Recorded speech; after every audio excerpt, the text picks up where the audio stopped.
मतलब प्रॉब्लम था, पीने का पानी का आता नहीं था। तो एक दिन हमने Yes. बहुत सारा पानी भर के रखा था, मतलब वही नहाने को यूज करते। तो फिर पानी तो 2-3 दिन में खत्म हो गया। फिर वो जो बाकी का पानी था मतलब वो बासी होने लगा था। फिर भी हमने वो पीने को यूज किया, मतलब तो उसको वेस्ट नहीं जाने दिया।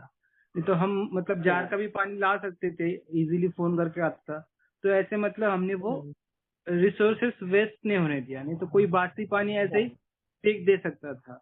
उसको ठीक से मटके में डाल दिया, छंगाल मतलब ये फिल्टर करके, और फिर हमने वो Yes. पी लिया। मतलब तो ये कुदरत का मतलब Yes. ऐसा कर्जा होने से बच गए मतलब। तो वाटर हाँ. अभी स्कैरसिटी है ना वाटर का, मतलब अभी बारिश नहीं है और Yes. एक्सट्रीम हीट है। तो उसका भी ठीक से यूज करना मतलब ये हम सबका कर्तव्य बनता है, मतलब जितना लगता है उतना Yes. ही। अभी जैसे मटके के Yes. नीचे पानी मतलब फिर ये गिरता रहता है, तो हमने बर्तन रखा है तो वो पानी भी कुछ धोने के लिए यूज करते हैं। तो ऐसे छोटी छोटी Yes. चीजें जो है वो बाबा ऐसे समझाता है। अभी जैसे लाइट का भी कम यूज करना है, या फिर अभी अच्छी हवा चल रही मतलब रात को, तो मैं फैन नहीं लगाता, मच्छरदानी लगा के वैसे ही सो जाता हूँ। तो बालकनी में अच्छी हवा आती रहती है मतलब। तो वो भी एक मतलब छोटा सा ही है, लेकिन हम कितना सारा एनर्जी मतलब सेव कर सकते हैं, मतलब है ना। सेव तो करते हैं. ये Yes. कुदरत का मतलब ये है, मतलब बाबा ने मतलब हम ऐसा अपना कर्जा उतार सकते हैं उसका मिनिमम यूज करके। Yes. कर्जदार ही नहीं बनेंगे हम. हाँ, कर्जदार भी नहीं बनेंगे, right. Yes. Thank you very much. बहुत अच्छा है. ये कुदरत के कर्जे का पॉइंट विक्रांत भाई ने बताया. ये भी हम आगे लेने वाले हैं, क्योंकि आप लोगों ने किसी ने भी क्वेश्चन नहीं किया है. बहुत लोगों को तो पता है कुदरत के कर्जे बहुत टाइप के होते हैं, जैसे विक्रांत भाई ने अभी शेयर भी किया है. इसके लिए मैं उसका डिटेल नहीं लिया. पर समाज के कर्जे का है, बहुत कम महसूसता होती है कि कहीं हम कितना कर्जा अपने ऊपर समाज का भी बना रहे हैं, कहीं ना कहीं. तो ये अभी 2-3 पॉइंट्स हमने डिस्कस किए हैं. और किसी को कुछ पूछना है इसके बारे में? अभी बीच में किसी का हाथ ऊपर हुआ था. अच्छा.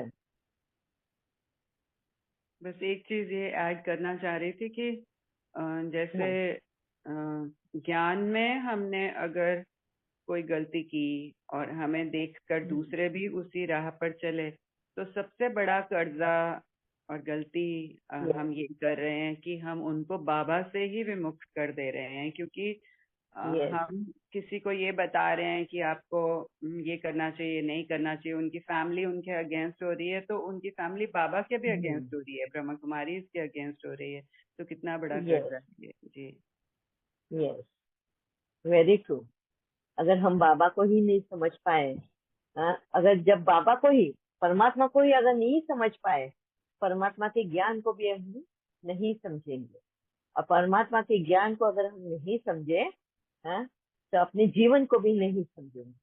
और अपने जीवन को अगर हमने नहीं समझा, तो हम किसी और के जीवन को नहीं समझ पाएंगे.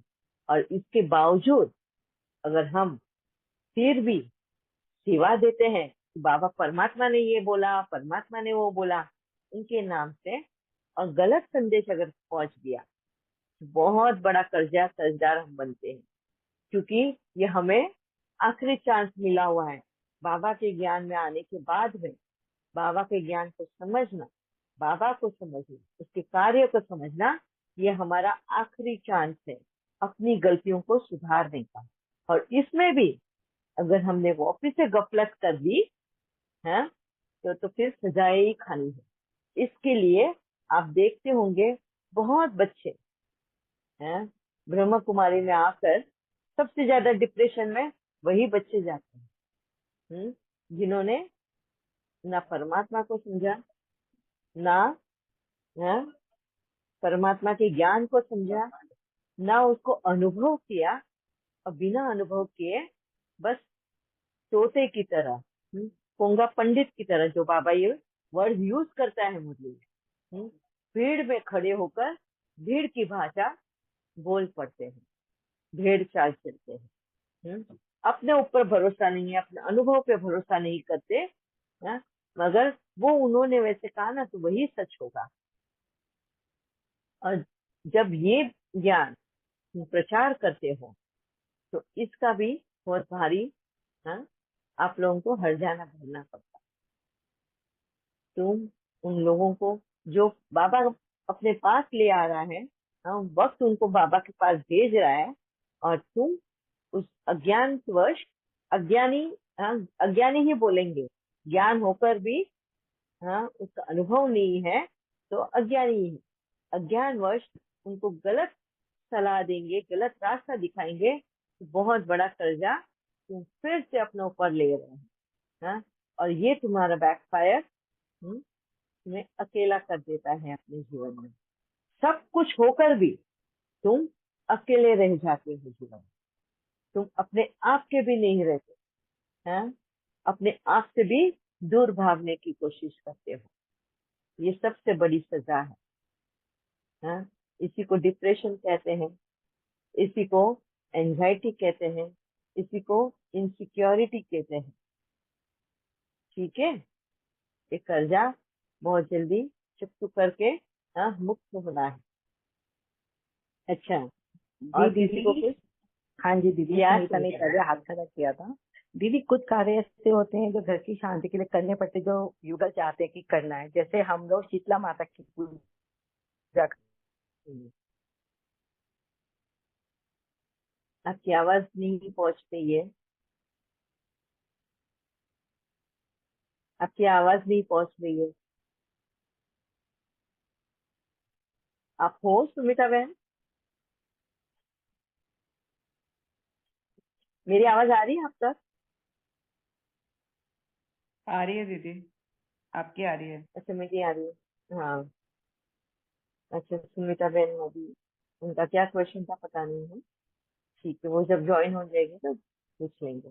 तब तक किसी और को दीदी कुछ पूछना है? हाँ दीदी जी। हम सूक्ष्म में भी जो हमारे थॉट्स चलते हैं, वेस्ट थॉट्स या नेगेटिव थॉट्स, किसी भी विकार की वृत्ति, वो भी तो समाज का कर्जा है हमारे ऊपर, क्योंकि हम कलेक्टिवली कॉन्शियसनेस को अफेक्ट कर रहे हैं।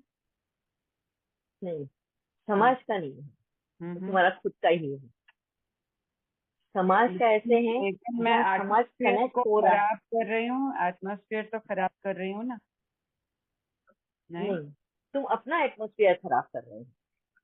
देखो, हम्म। अगर मेरे अंदर नेगेटिविटी है तो मैं अपना एटमोसफियर खराब कर रही हूँ। दूसरे को सामने बाजू में बैठा हो, उसको तो कोई फर्क ही नहीं पड़ रहा है तुम्हारे मन में क्या चल रहा है, तुम क्यों दुखी हो, उसको कोई उससे मतलब नहीं है। वो जब दीदी उसमें अगर वाइब्रेशंस तो तुम, पहुंचती है ना, वाइब्रेशंस, क्योंकि घर में कोई इंसान बहुत उदास बैठा हुआ है, कुछ बोल भी नहीं रहा है, तो वो तभी तुम्हें अफेक्ट करेगा, वो हम्म। तभी तुम्हें अफेक्ट करेगा कि कहीं ना कहीं तुम भी उसमें इन्वॉल्व हो। अच्छा। अगर तुम्हारी इन्वॉल्वमेंट उसके उस स्थिति के लिए है तो ही तुम्हें उसकी अफेक्ट करेगा, नहीं तो नहीं करेगा। अगर अच्छा। आपको ये, इसके लिए मैं एक बहुत अच्छा एग्जांपल देती हूँ। हम्म। फैमिली होती है ना, बच्चे होते हैं और माँ बाप भी होते हैं। माँ बाप को अगर कोई बात का टेंशन होता है, समझो फाइनेंशियली हो या रिश्तों में कुछ अनबन होती है, शादियों में या झगड़े होते हैं, मगर वो बच्चों को उससे दूर रखते हैं, या बच्चे होते भी हैं, वो सुन भी लेते हैं, वो उसका असर बच्चों पे होता है क्या? वो इतनी नेगेटिविटी भी रहेगी, सास बहू का झगड़ा भी चलता होगा या कुछ भी है, और क्या बच्चों पे उसका असर होता है क्या? नहीं। वो अपने खाते हैं, पीते हैं, मस्त रहते हैं, बाहर जाना है, खेलना है, खेलते हैं, स्कूल जाते हैं, आते हैं। मगर अगर उन बच्चों ने इन्वॉल्वमेंट बताई, वो कहीं ना कहीं मम्मी की साइड लेके दादी को भला बुरा बोल रहे हैं, या दादी की साइड लेके मम्मी को भला बुरा बोल रहे हैं, या उनका सहारा लेके बच्चों के मुंह से बुलवा रहे हैं, तब बच्चे को उसका टेंशन होता है, उसका असर होता है। अगर बच्चे को इन्वॉल्व नहीं किया गया है तो बच्चों को भी उसका असर नहीं होता। तो घर के में अंदर कितनी भी नेगेटिविटी है, वो असर तब तक नहीं करेगी अगर उनकी इन्वॉल्वमेंट ना हो। इन्वॉल्वमेंट इन द सेंस कि उसकी उदासी का कारण कहीं ना कहीं हम भी हैं। ये हुआ हमारा इन्वॉल्वमेंट। नहीं, उसका तकलीफ हमें पहुंचे। हाँ। अभी अभी जैसे for example husband and wife का झगड़ा हो गया, हम्म। ठीक है, झगड़ा हुआ तो तुम्हें हो गए, वाइफ जाके रुठ के अपने कमरे में बैठ गई या हस्बैंड जाके बैठ गया कमरे में। अब बच्चे आए खेल के बाहर से या स्कूल से आए और देखा मम्मी एक रूम में है, डैडी एक रूम में है, खाना नहीं बना है, और फिर जाके पूछा, और मम्मी ने उसको कुछ बोला, इस तरह से सुना दिया या बोला कि जा तेरे डैडी को ही पूछ, तेरे डैडी ने ये किया, और फिर वो अगर बच्चे ने उस झगड़े में इन्वॉल्व हो गया, वो अगर बोला कि नहीं मेरे डैडी तो बहुत अच्छे, तू ही लड़ती है, मेरी मम्मी ही लड़ती है हमेशा, या समथिंग लाइक दैट, वो इन्वॉल्वमेंट हो गया, तो फिर उसकी आंच उस बच्चे को भी लगेगी, वो भी उदास हो जाएगा। अच्छा। तब तक नहीं होगा। दोनों अगर लड़े हैं तो दोनों एक एक रूम में, वो बच्चे ने देखा कि अच्छा ये तो इनका हमेशा का है, और छोड़ दिया उसे, हाँ, किचन में कुछ बनाया, देख लिया, फ्रिज में कुछ है, खा लिया, अपना होमवर्क करने बैठ गया, अपना खेलने बैठ गया, चले गया, तो he is not involve in that, तो उसको उसका असर भी नहीं हुआ। बहुत गॉट अच्छी इट। बात आपने बताई है। इसमें जैसे कहते हैं ना, ये बच्चे जो हैं ये ब्रोकन फैमिलीज से हैं, मतलब उनके पेरेंट्स लड़ते ही रहते थे बचपन से, तो देखा गया है कि उन ऐसे बच्चों में रिसर्च ये कहती है कि एक सेंस ऑफ इनसिक्योरिटी होती है, they go into depression very easily. तो आपने ये इन्वॉल्वमेंट की बात की है, तो बहुत जगह तो ऐसे होता है कि children are helpless, they can't do anything, वो सिर्फ माँ बाप को लड़ते हुए देखते हैं और उसकी एनर्जी को एब्जॉर्ब करते हैं, डरते हैं। और उनको ये लगता है कि क्यों मेरे घर में ऐसे होता है, दूसरों के तो हम देखते हैं कि पेरेंट्स बहुत खुश रहते हैं, तो उसमें बिकॉज दे उनका गॉट इन्वॉल्व ना, इन्वॉल्वमेंट, दे गॉट वो इन्वॉल्व इन, इन्वॉल्व हुए ना हाँ, with involve the in. Thoughts, उनके झगड़ों में उनको सुना है, अपने अंदर लिया है, और तो वो सोच रहे दीदी हैं वो उसके तो बारे में, होगा तो ना, दे गॉट आप इन्वॉल्व। छोटे छोटे बच्चे के घर में माँ बाप लड़ रहे हैं जोर जोर से, तो वो इन्वॉल्व कैसे नहीं होगा, उसको अफेक्ट तो आएगा ही ना। तो इसीलिए ना, तो वो क्यों हुआ उसके साथ में ऐसा, कि हम्म, पिछले उसने वहां पे उसी का कर्म तो तय हुआ ना कि वहां दैट्स पे उसका व्हाट, जन्म या होना है। That's what I got want it. To know, कि उसका इन्वॉल्वमेंट इस तरह से भी है कि कहीं ना कहीं उनके उनके साथ वो कार्मिकली भी कनेक्टेड है, अदरवाइज उसको यस, पर कुछ यहाँ पे, तो वो आता ही नहीं वहां पे मगर उस यहाँ, घर में। हाँ, अच्छा हम्म, चलो आ भी गया, अब उसको पता भी है कि उसके माँ बाप लड़ रहे हैं, उसने हम्म, एक बार सुना, दो बार सुना, अब उसको बाबा बोलता है ना, सुनते हुए भी ना सुनो, देखते हुए भी ना देखो। हम्म, अगर आपको देखना है तो बहुत बार बच्चों में देखना है ये बात, कि किस हम्म, तरह वो घर में होकर भी, ऐसे माहौल में भी वो खुश रहते हैं, क्योंकि वो हाँ, सुनते हैं ना, उनको पता है उनको मम्मी डैडी अभी लड़ेंगे और बाद में वापस से एक हो जाएंगे, फिर हंसते खेलने लग जाएंगे, क्या ही तो इनकी बातें सुनने की, है ना। हम्म, तो सुनते हुए भी ना सुनो, देखते हुए भी ना देखो, so don't get involve only in that. तो बहुत सारे हम्म, बच्चों को ये समझ है, और इस वजह से वो कभी तकलीफ नहीं होती है उनको, हम्म, बहुत घर में। मगर अगर इन ऐसे कुछ बच्चों को अगर ये समझ नहीं है और वो इन्वॉल्व हो जाते हैं, इन्वॉल्व होने का मतलब ये है, तुमने सुनने का काम किया, तुमने अंदर उसको पकड़ के रखने का काम किया, तुमने ये किया, जजमेंट किया कि मेरी मम्मी हम्म, सही है, मेरे डैडी गलत है, मेरे डैडी सही है, मेरी मम्मी गलत है, you are doing that, so you are getting involve yourself with that. Hmm, तो तुम अगर इन्वॉल्व होगे तो तुमको उसकी आंच लगेगी। हम्म, सही है, बिल्कुल ठीक है। क्योंकि हम जितना ऐसा देखा गया है कि कुछ बच्चे बहुत सेंसिटिव होते हैं, कुछ तो बिल्कुल बॉदर यस, नहीं करते हैं, तो इसका भी यस, रीजन यही है कि उनकी इन्वॉल्वमेंट है, और उनकी इन्वॉल्वमेंट भी क्यों है, क्योंकि वो वैसा, जैसे आप शुरू में भी बात कर रहे थे कि वैसा पिछले जन्मों से वो नेचर भी तो लेकर आए हुए हैं ना। यस, हम्म, कर्म भी कर कर आए हैं, और कर्म हम्म, कर कर आए, मगर यहाँ पर अगर उनको अभी समझ आ गया, सर्टन एज में आ जाता है। हम्म, अब हम्म, छोटे बच्चे हो, अगर तुम लड़ो उन छोटे बच्चों, 5 साल के बच्चों तक को, उनको समझ में ना आती मम्मी डैडी लड़ क्यों रहे हैं, वो अपने खेलने में मस्त रहते हैं, उनको कुछ फर्क नहीं पड़ता है। But hmm, after certain age उनको जब बातें समझ में आती है, उनकी मीनिंग समझ में आते हैं, फिर कहीं ना कहीं अगर वो इन्वॉल्व होने लग जाते हैं उन लड़ाई में झगड़ों में, तब उसका असर होगा। अगर लड़ रहे हैं मम्मी डैडी और वो खुद बाहर निकल जाए, या अपने रूम में चले जाए, या अपने काम में मस्त हो जाए, इन्वॉल्वमेंट ही नहीं दिखाए, तो उनको वो अफेक्ट भी नहीं होगा। हम्म, व्हाट इज, या, तो या, वाइब्रेशन व्हाट वी टेक, पूरी दुनिया में सब टाइप के वाइब्रेशन है। अब हम्म, हमें बोलो कि परमात्मा तो हमारे साथ रहता है है, हम्म, हम पूरे टाइम पे उसके इसमें रहते हैं, तो उसका वाइब्रेशन क्यों नहीं हम तक पहुंचता? इतने प्योर वाइब्रेशन, इतने ये वाइब्रेशन, हमें तो कितना उसका असर रहना चाहिए, मगर हम फिर भी बाहरी प्रभाव हम पर आ जाता है। क्यों आता है? जब हमारा कनेक्शन उससे टूट जाता है और हमारा कनेक्शन इन सब से जुड़ जाता है, हम उसमें इन्वॉल्व हो जाते हैं, और जैसे ही हम इन्वॉल्व हो गए, उसका असर हम पर होने लग जाता yes. है। तो इसीलिए इसीलिए बाबा बाबा बोलता बोलता है है मुझे याद करो। मेरे से कनेक्टेड हो। यस, हाँ, तो बाबा बी कवच बन जाते कनेक्टेड विथ मी। हैं। यस, तो हमारे हम एंगेज हो जाते हैं उनकी बातों में, उनकी सोच में, उनकी एनर्जी यस, में। हम बाबा के साथ डिसएंगेज होके यहाँ एंगेज हो जाते हैं, यस, तो अफेक्ट होता है। बाबा के साथ एंगेज यस, हैं तो फिर कोई और एनर्जी टच नहीं कर सकती। यस। वेरी या नाइस। बाबा को माध्यम रखकर अगर तुम सुनते हो, तो बाबा तुम्हें कर्म का हिसाब किताब, जैसे मुझे बाबा मुझे कर्म का हिसाब किताब, अभी जैसे कहीं पे भी झगड़ा हुआ है और मैं सुन रही हूँ उनको, मगर बाबा से कनेक्ट होकर अगर मैं सुनती हूँ, तो बाबा मुझे उसके पीछे की कहानियां बताता है कि क्या वजह है, हाउ टू एनालाइज। अगर कोई तेरे पास आता है ऐसे झगड़े लेकर, तो किस तरह से तू उनको सॉल्व करेगी, तो किस तरह से उनको और बात को समझेगी। So in this way, he starts teaching me. Okay. Thank you, very nice.